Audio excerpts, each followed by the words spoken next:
प्रधानमंत्री ने सशक्त ग्रामीण भारत के लिए रोजगार और स्वरोजगार पर दिया बल। कहा, हमारी सरकार की नीयत, नीति और निर्णय ग्रामीण भारत को दे रही नई ऊर्जा। रांची में 6 जनवरी को प्रस्तावित मुख्यमंत्री मैया सम्मान योजना कार्यक्रम को लेकर तैयारियां जोरों पर। मुख्यमंत्री लाभुकों के खाते में राशि करेंगे हस्तांतरित।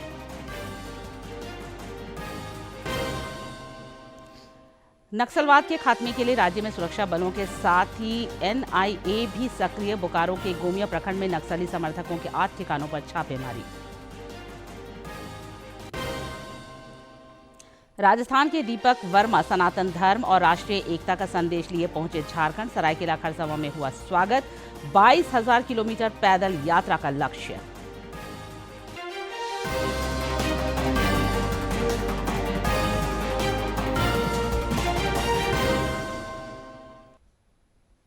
नमस्कार, खबरें झारखंड में आपका स्वागत है। मैं हूं निशा दीपिका सोरेन और अब समाचार विस्तार से।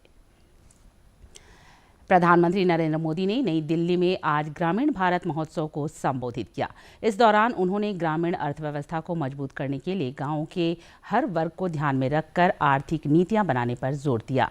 अपने संबोधन में प्रधानमंत्री ने बताया कि पीएम किसान सम्मान निधि के तहत देश के किसानों को अब तक करीब 3 लाख करोड़ रुपए की आर्थिक मदद दी गई है। पिछले 10 वर्षों में कृषि लोन की राशि 3.5 गुना बढ़ी है। अब पशुपालकों को और मत्स्य पालकों को भी किसान क्रेडिट कार्ड प्रदान कराया जा रहा है। प्रधानमंत्री ने कहा कि हमारी सरकार की नीयत, नीति और निर्णय ग्रामीण भारत को नई ऊर्जा से भर रहे हैं।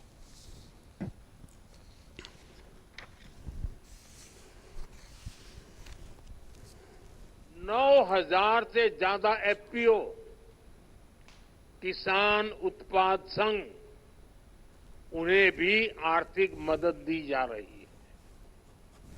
हमने पिछले 10 सालों में कई फसलों पर निरंतर एमएसपी भी बढ़ाई है। साथियों, हमने स्वामित्व योजना जैसे अभियान भी शुरू किए हैं, जिनके जरिए गांव के लोगों को प्रॉपर्टी के पेपर्स मिल रहे हैं। पिछले 10 वर्षों में एमएसएमई को भी बढ़ावा देने वाली कई नीतियां लागू की गई हैं। उन्हें क्रेडिट लिंक गारंटी स्कीम का लाभ दिया गया है। इसका फायदा 1 करोड़ से ज्यादा ग्रामीण एमएसएमईज को भी मिला है।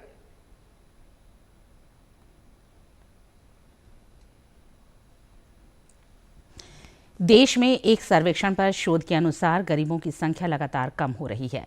वित्त वर्ष 2011-12 में ग्रामीण गरीबी दर 25.7% थी, जो कि वित्त वर्ष 2023-24 में से घटकर 4.86% हो गई है।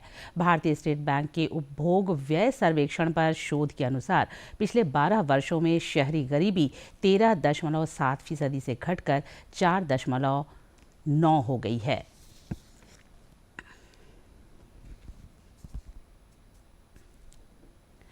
केंद्रीय गृह मंत्री अमित शाह ने आज नई दिल्ली के सुषमा भवन में कामकाजी महिलाओं के नए हॉस्टल ब्लॉक का उद्घाटन किया। इस दौरान श्री शाह ने पूर्व विदेश मंत्री सुषमा स्वराज के महत्वपूर्ण योगदानों का स्मरण करते हुए उन्हें पार्टी के महानतम नेताओं में से एक बताया। इस भवन में जो करीब 80 बहनें काम करेगी, उनके सुरक्षित रहने की सुविधा एक ऐसी नेत्री के नाम से जुड़ रही है जो भारत भर की महिला शक्ति को जागरूक, संगठित और संघर्षरत रहने की हमेशा के लिए प्रेरणा स्रोत रही।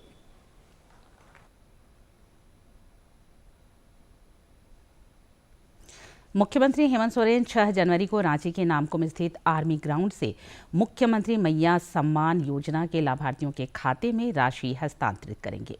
इस सिलसिले में तैयारियों को अंतिम रूप दिया जा रहा है। रांची के उपायुक्त मंजूनाथ भजंत्री ने कार्यक्रम स्थल का जायजा लिया, साथ ही अधिकारियों संग बैठकर कार्यक्रम के सफल आयोजन को लेकर जरूरी निर्देश और सुझाव दिए। इधर झामुमो के केंद्रीय महासचिव सुप्रियो भट्टाचार्य ने कहा है कि राज्य सरकार महिलाओं के आर्थिक सशक्तिकरण और सामाजिक न्याय को लेकर कृत संकल्पित है। रांची में पत्रकारों से बातचीत करते हुए उन्होंने कहा कि 6 जनवरी को आधी आबादी के खातों में मुख्यमंत्री मैया सम्मान योजना की राशि हस्तांतरित होगी। राज्य सरकार अपने चुनावी वायदों को अमली जामा पहना रही है। जिन बातों को लेकर लोगों के पास जाने का काम किया और जिसके कारण हम लोगों को जन आशीर्वाद मिला, उन्हीं जन आकांक्षा की पूर्ति आपको 6 तारीख को एक पहला कदम राज्य सरकार पूरा करेगी। राज्य के पेयजल एवं स्वच्छता तथा मद्य निषेध मंत्री योगेंद्र प्रसाद ने जन आकांक्षाओं के अनुरूप विकास कार्यों को तेज करने का संकल्प दोहराया है। उन्होंने बोकारो के गोमिया में विभिन्न इलाकों में मांझी भवन निर्माण कार्य का शिलान्यास किया। उन्होंने भरोसा जताया कि मांझी भवन का निर्माण होने से स्थानीय लोगों को इसका लाभ मिलेगा। ठंड को देखते हुए उन्होंने बच्चों के बीच स्वेटर और गर्म कपड़ों का भी वितरण किया। श्री प्रसाद ने कहा कि सरकार की योजनाएं आम व्यक्ति तक सहज और सुलभ तरीके से पहुंचाई जा रही है। झारखंड उच्च न्यायालय के न्यायाधीश न्यायमूर्ति डॉक्टर एस.एन. पाठक ने आज राजभवन में राज्यपाल संतोष कुमार गंगवार से मुलाकात की। इस दौरान उन्होंने राज्यपाल को अपनी पुस्तक न्याय पथ के पथिक को भेंट किया। श्री गंगवार ने भरोसा जताया कि यह पुस्तक न्यायिक प्रक्रिया, उसके मूल्यों और आदर्शों को समझने में सहायक सिद्ध होगी। राज्यपाल संतोष कुमार गंगवार से आज पूर्व राज्यसभा सांसद अजय मारू ने राजभवन में शिष्टाचार भेंट की। इस अवसर पर श्री मारू ने राज्यपाल को नववर्ष की हार्दिक शुभकामनाएं दी। श्री गंगवार ने भी उन्हें नववर्ष की बधाई दी। राज्यपाल से आज श्रम नियोजन प्रशिक्षण एवं कौशल विकास विभाग के सचिव मुकेश कुमार ने भी मुलाकात कर उन्हें नववर्ष की शुभकामनाएं दी। राज्यपाल ने भी उन्हें नूतन वर्ष की बधाई दी। राज्य से नक्सलवाद को खत्म करने के लिए जहां एक ओर पुलिस और सुरक्षा बलों द्वारा लगातार अभियान चलाया जा रहा है, वहीं राष्ट्रीय जांच एजेंसी NIA भी नक्सलियों के तंत्र के सफाई के लिए भी राज्य में सक्रिय है। बोकारो में NIA ने गोमिया इलाके के संदिग्ध नक्सली समर्थकों के 8 ठिकानों पर दबिश दी। छापेमारी की कार्रवाई में संदिग्धों के मोबाइलों को भी जब्त किया है, जिनकी जांच होगी। जानकारी के मुताबिक पिछले वर्ष फरवरी में पुलिस के साथ नक्सलियों की मुठभेड़ हुई थी। इस दौरान बरामद इलेक्ट्रॉनिक गैजेट और लैपटॉप से मिली जानकारी के आधार पर इनपुट पर NIA की छापेमारी की यह कार्रवाई हुई है।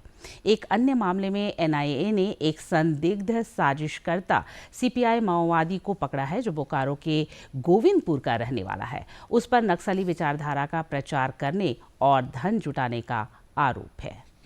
में छापामारी किया गया है, उसमें बेसिकली छत्रशक्ति और गोमिया एरिया में 8 टीम के द्वारा किया गया है। उसमें बोकारो पुलिस की तरफ से भी जो ताकि कोई जो रेड है उसमें कोई विफलता ना करे, कोई लोगों को हानि ना पहुंचे, उसके लिए हम लोगों ने पूरी तैयारी की है और बाकी ऑपरेशन भी हम लोगों ने लॉन्च किया है।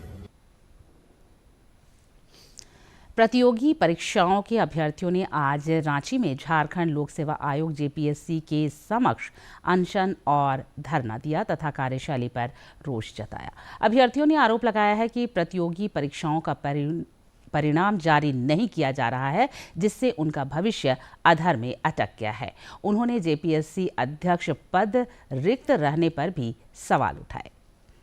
मांग यही है कि JPSC चेयरमैन दे दीजिए, मांग यही है कि रिजल्ट दे दीजिए। आज 5 परीक्षा हो चुका है, PT में उसका रिजल्ट नहीं दिया जा रहा है। 5 महीना से हम लोग मुख्यमंत्री महोदय के पास गए, मुख्य सचिव मैडम के पास गए, कार्मिक सचिव के पास गए, सारे मंत्रिमंडल के पास गए, सारे मीडिया बंधु उसका आवाज भी उठा रहे हैं।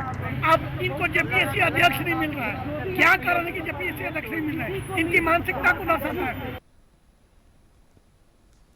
रांची में आज प्रदेश कांग्रेस अध्यक्ष केशव महतो कमलेश की उपस्थिति में पार्टी की महत्वपूर्ण बैठक हुई।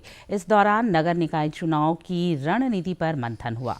श्री महतो ने कहा कि विधानसभा चुनाव के बाद अब पार्टी का फोकस निकाय चुनाव पर है। उन्होंने गठबंधन पर भी जोर दिया। श्री महतो ने पार्टी संगठन की मजबूती और विस्तार पर भी बल दिया।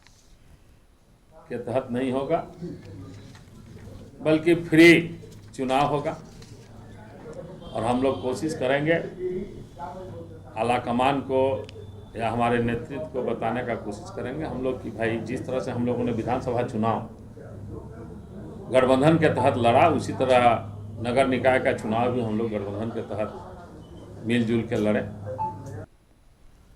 रांची स्थित प्रदेश राजद कार्यालय में कल पार्टी की महत्वपूर्ण बैठक होगी, जिसमें मंत्री सह पार्टी के वरिष्ठ नेता संजय प्रसाद यादव के भी मौजूद रहने की संभावना है। इस बात की जानकारी देते हुए जिला राजद अध्यक्ष धर्मेंद्र महतो ने बताया कि पार्टी के सदस्यता अभियान समेत समसामयिक राजनीतिक विषयों पर मंथन होगा। बोकारो जिले के बेरमो में सीपीआई माले ने आज जोहार झारखंड संकल्प यात्रा निकाला।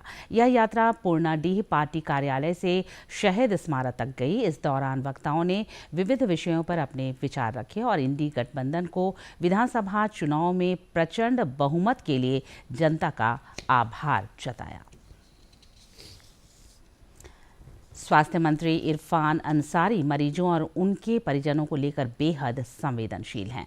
ताज़ा मामला रांची के एक निजी अस्पताल का है, जहां मृतक के शव को अस्पताल प्रबंधन बिना बिल चुकाए देने को तैयार नहीं था।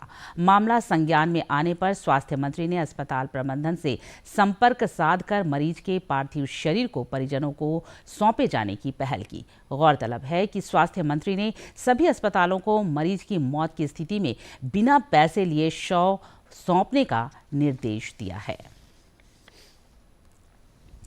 राज्य भर में राष्ट्रीय सड़क सुरक्षा माह को लेकर विविध जागरूकता कार्यक्रमों का आयोजन हो रहा है। साथ ही कई पहल भी किए जा रहे हैं। लोहरदगा के उपायुक्त डॉक्टर बागमारे प्रसाद कृष्ण ने आज समाहरणालय परिसर से 2 जागरूकता रथों को रवाना किया। इस वाहन के जरिए लोगों को यातायात नियमों से अवगत कराया जाएगा, ताकि दुर्घटनाओं में कमी लाई जा सके। इधर लौह नगरी जमशेदपुर में भी राष्ट्रीय सड़क सुरक्षा माह के मद्देनजर जागरूकता रथ को रवाना किया गया। उपायुक्त अनन्या मित्तल ने इस दौरान कहा कि यातायात के नियमों का पालन कर सड़क दुर्घटनाओं में कमी लाई जा सकती है। लौह नगरी में बड़े पैमाने पर इस सिलसिले में जागरूकता अभियान भी चलाया जा रहा है।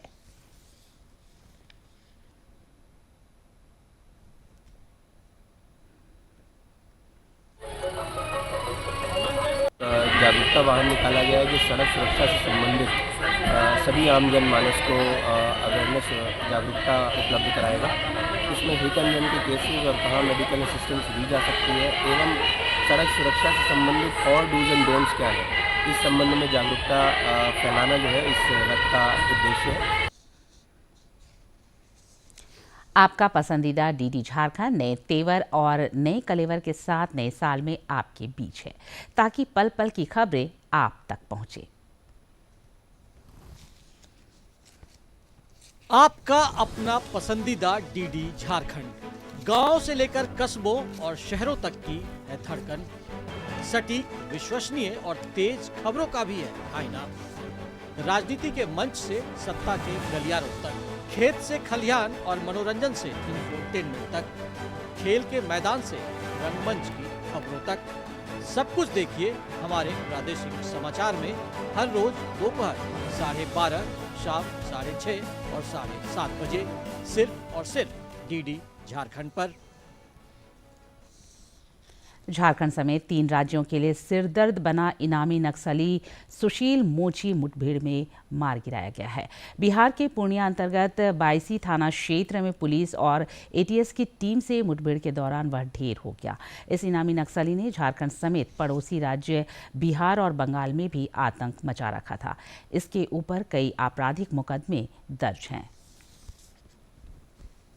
रांची पुलिस को चर्चित 15 लूटकांड और फायरिंग मामले में बड़ी सफलता हाथ लगी है। पुलिस ने घटना में शामिल 6 अपराधियों को गिरफ्तार कर लिया है। पुलिस ने इनसे लंबी पूछताछ की है, जिसमें कई खुलासे हुए हैं। इस घटना में दुकान के पुराने स्टाफ की साजिश रचने का भी खुलासा हुआ है। हालांकि शूटर अभी भी पुलिस की पकड़ से बाहर है। गौरतलब है कि पिछले दिनों अपराधियों ने दिन दहाड़े दुस्साहस दिखाते हुए एक कारोबारी से 13 लाख रुपए लूट लिए थे। साथ ही एक शख्स को गोली मारकर घायल कर दिया था। राजस्थान के दीपक वर्मा सनातन धर्म, प्रेम, भाईचारे और राष्ट्रीय एकता का संदेश लेकर भारत और नेपाल की 22,000 किलोमीटर की पैदल यात्रा पर निकले हैं। उनका पड़ाव सरायकेला खरसावां में भी रहा। उनकी यह पैदल यात्रा उनके दृढ़ संकल्प का प्रमाण है। पेश है यह खास रिपोर्ट। जातिवाद और धार्मिक भेदभाव से ऊपर उठकर राष्ट्रीय एकता को बढ़ावा देने के उद्देश्य से दीपक वर्मा ने यह 22,000 किलोमीटर की यात्रा 25 मार्च 2023 को राजस्थान के कोटा से शुरू की थी। वे जहां जा रहे हैं, लोगों तक शांति और एकता का संदेश पहुंचा रहे हैं। जब वे सरायकेला खरसावां पहुंचे तो स्थानीय लोगों ने उनका गर्मजोशी से स्वागत किया और उनके प्रयासों की सराहना की। दीपक वर्मा की यह यात्रा विश्व की सबसे लंबी पैदल यात्राओं में से एक मानी जा रही है। दीपक अपनी यात्रा के दौरान मंदिरों, गुरुद्वारों और सांस्कृतिक स्थलों का भी दौरा कर रहे हैं। संदेश वही कि सब एक हों। उनकी यह यात्रा 5 साल लंबी है और 2028 में कोटा, राजस्थान के गणेश मंदिर में समाप्त होगी। मेरा नाम है दीपक वर्मा और मैं कोटा, राजस्थान से बिलोंग कर रहा हूँ और मैं 22,000 किलोमीटर की विश्व की सबसे लंबी पैदल यात्रा पे हूँ। भारत और नेपाल के सभी मंदिर और गुरुद्वारों की पैदल यात्रा 6 साल के लिए पद यात्रा पे हूँ। अभी तक मुझे चलते हुए 2 साल हो चुके हैं।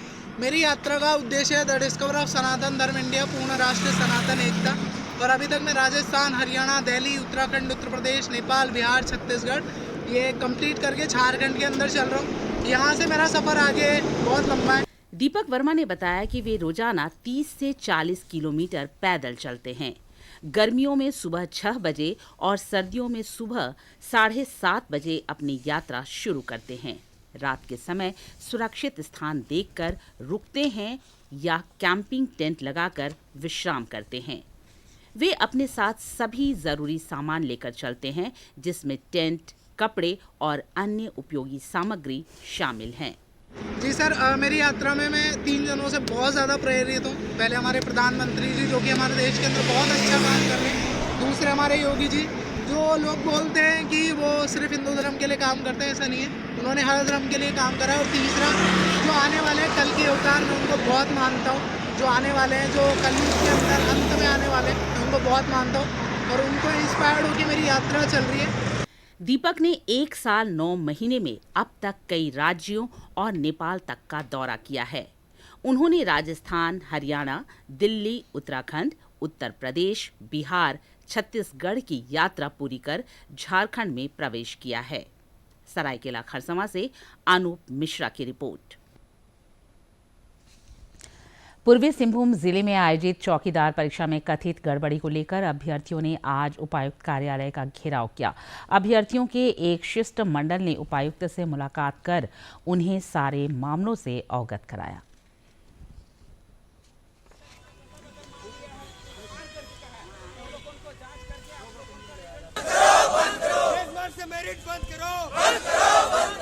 मांग है चौकीदार नियुक्ति परीक्षा जो प्रश्न पत्र दोबारा सही से प्रश्न पत्र बनाया जाए और उसको दोबारा एग्जाम लिया जाए। इसी से हम लोग का यही वार्ता हुआ है डीसी सर से, तो वो बोले हैं कि हमको टाइम दीजिए 24 घंटा का। कल 1 बजे तक टाइम मांगे हैं, उसमें कुछ लोग का विभाग स्तरीय कुछ मीटिंग करके निर्णय बताएंगे सर को, क्योंकि हम लोग का एसटी है ना, तो एसटी को छूट दिया जाता है। आदिवासी को, झारखंडी वासी को छूट देंगे, तो छूट नहीं दे रहा है। पारा शिक्षकों की द्वितीय आकलन परीक्षा कल होगी। इसे लेकर सभी प्रशासनिक तैयारियां पूरी कर ली गई हैं। झारखंड एकेडमिक काउंसिल जैक के अध्यक्ष डॉक्टर अनिल महतो ने सभी जिला शिक्षा पदाधिकारियों के साथ वीडियो कॉन्फ्रेंसिंग से बैठक कर जरूरी निर्देश दिए। यह परीक्षा 26 केंद्रों में होगी, जिसमें कक्षा 1 से 5 तक को पढ़ाने वाले कुल 9,650 और कक्षा 6 से 8 को पढ़ाने वाले 1,600 शिक्षक शामिल होंगे। इस परीक्षा में सफल होने पर शिक्षक के मानदेय में 10% तक की बढ़ोतरी का प्रावधान है। और अब कुछ खबर राज्य के विभिन्न जिलों से।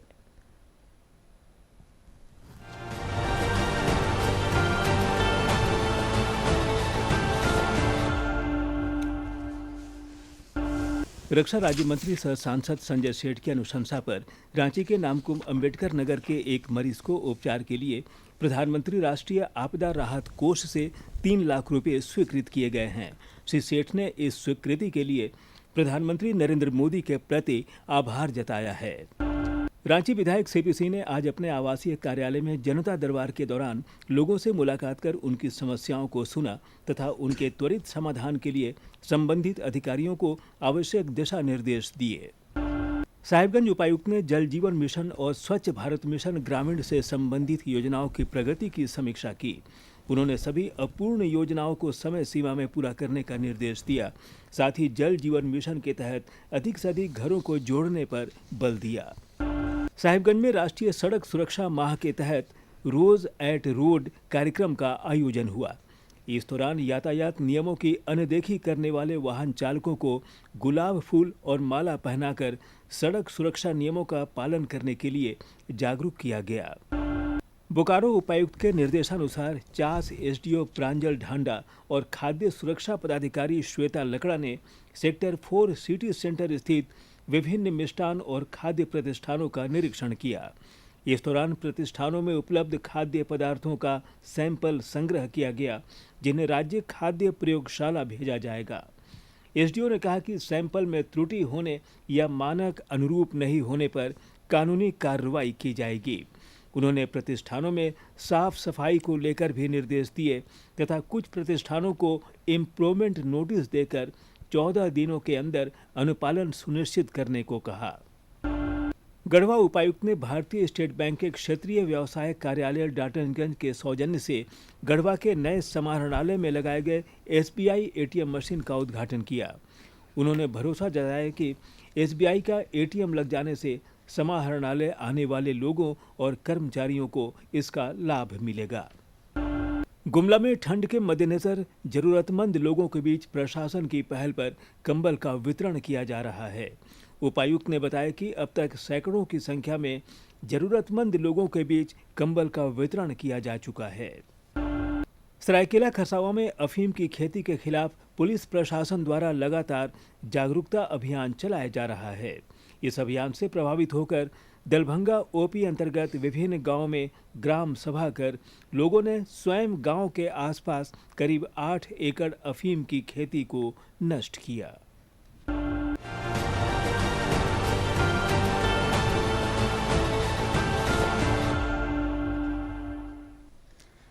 पूर्व रेलवे के आसनसोल मंडल के अंतर्गत विकास कार्य के लिए ब्लॉक किया जाएगा, जिस कारण कई ट्रेनें प्रभावित रहेंगी।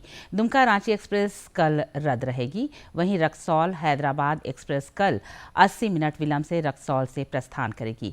इधर दक्षिण पूर्व रेलवे के आद्रा मंडल के अंतर्गत विकास कार्य के लिए भी ब्लॉक किया जाएगा। इस कारण टाटानगर हटिया एक्सप्रेस 6 जनवरी को परिवर्तित मार्ग से चलेगी। खड़गपुर हटिया मेमू एक्सप्रेस का 6 जनवरी को आद्रा स्टेशन पर आंशिक समापन होगा।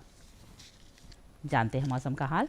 राज्य में ठंड से थोड़ी राहत मिलने की उम्मीद है। मौसम विज्ञान केंद्र रांची के वैज्ञानिक अभिषेक आनंद ने बताया कि अगले 3 दिनों के दौरान न्यूनतम तापमान में 2 से 4 डिग्री सेल्सियस तक की वृद्धि हो सकती है। हालांकि उसके बाद इसमें फिर से 2 से 3 डिग्री सेल्सियस तक की गिरावट का पूर्वानुमान है। 10 जनवरी तक सुबह के समय कुहासे के हालात रह सकते हैं। वहीं 5 और 6 जनवरी को आकाश में आंशिक रूप से बादल छाए रह सकते हैं। 7 से 10 जनवरी के बीच आकाश मुख्यतः साफ रहेगा। इधर पिछले 24 घंटे के दौरान रांची के नामकुम में न्यूनतम तापमान 5 डिग्री सेल्सियस रिकॉर्ड किया गया, जो राज्य में सबसे कम रहा। राज्य के अधिकांश जिलों में भी न्यूनतम तापमान 10 डिग्री से नीचे चल रहा है। और अब एक नज़र डालते हैं प्रमुख शहरों के आज के तापमान पर।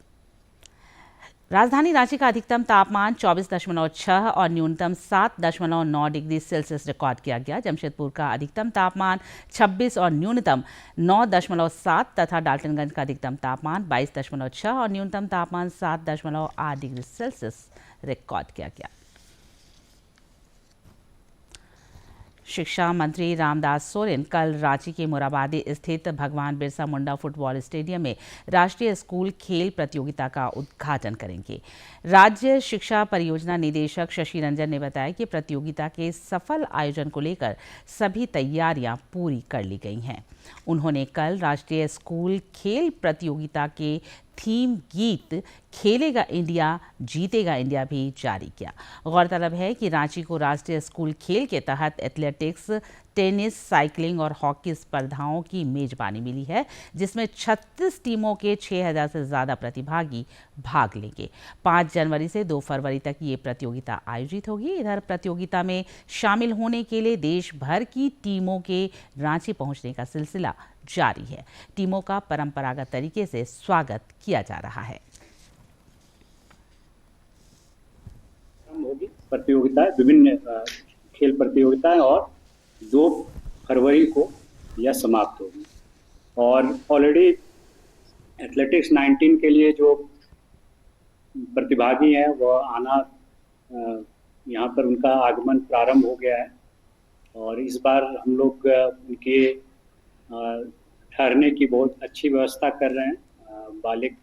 बालक और बालिका के लिए अलग अलग जगहों पर व्यवस्था की गई है। और अंत में मुख्य समाचार एक बार फिर।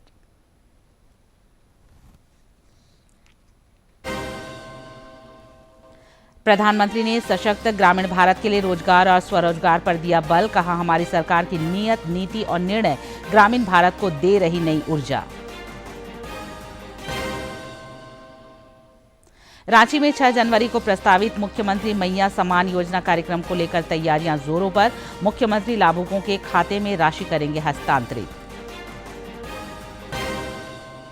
नक्सलवाद के खात्मे के लिए राज्य में सुरक्षा बलों के साथ ही एनआईए भी सक्रिय। बोकारो के गोमिया प्रखंड में नक्सली समर्थकों के 8 ठिकानों पर छापेमारी। राजस्थान के दीपक वर्मा सनातन धर्म और राष्ट्रीय एकता का संदेश लिए पहुंचे झारखंड। सरायकेला खरसावां में हुआ स्वागत। 22,000 किलोमीटर पैदल यात्रा का लक्ष्य।